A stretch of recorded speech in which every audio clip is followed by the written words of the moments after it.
Magnetic কন্ডাক্টরটি ভালো আছে কি খারাপ আছে এটা আমরা বুঝবো কিভাবে? সিরিজ লাইন তো বোঝা যাবে। এটা আমরা সিরিজ লাইনের মাধ্যমে বুঝতে পারবো, প্যারালাল লাইনের মাধ্যমে বুঝতে পারবো।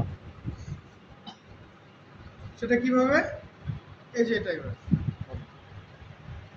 ম্যাগনেটিক কন্ডাক্টর কয়েলে আমরা দুই প্রান্তে দুটি তার সংযোগ করে দিই। ম্যাগনেটিক কন্ডাক্টরটি ট্রিপ করছে, তার মানে ম্যাগনেটিক কন্ডাক্টরটি ঠিক আছে।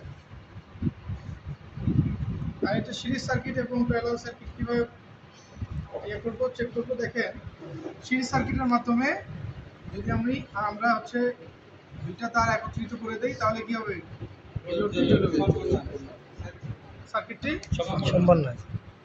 আর সিরিজ সার্কিটের মাধ্যমে আমরা এভাবে শর্ট করে দিতে পারবো। তবে প্যারালাল যদি হয়, প্যারালালে যদি আমরা ম্যাগনেটিক কন্ডাক্টর অথবা দুইটা তার যদি আমরা এরকম করে রাখি তাহলে কি আর এভাবে শর্ট করে দেওয়া যাবে? দেওয়া যাবে না, কখনোই দেওয়া যাবে না। তাহলে কি হবে? একটু আগে আমরা জানতে পারছি শর্ট সার্কিট কেন হয়। লোড ব্যতীত দুইটি তার নেগেটিভ এবং পজিটিভ তার একত্রিত হয়ে গেলে শর্ট সার্কিট। তখন কি আমাদের বড় ধরনের একটা দুর্ঘটনা ঘটতে পারে। তাহলে আমরা কি করবো? এভাবে শর্ট করা যাবে না। সিরিজ সার্কিট হলে সব করে দেখতে পারি, চেক করে দেখতে পারি, কোনো সমস্যা নেই।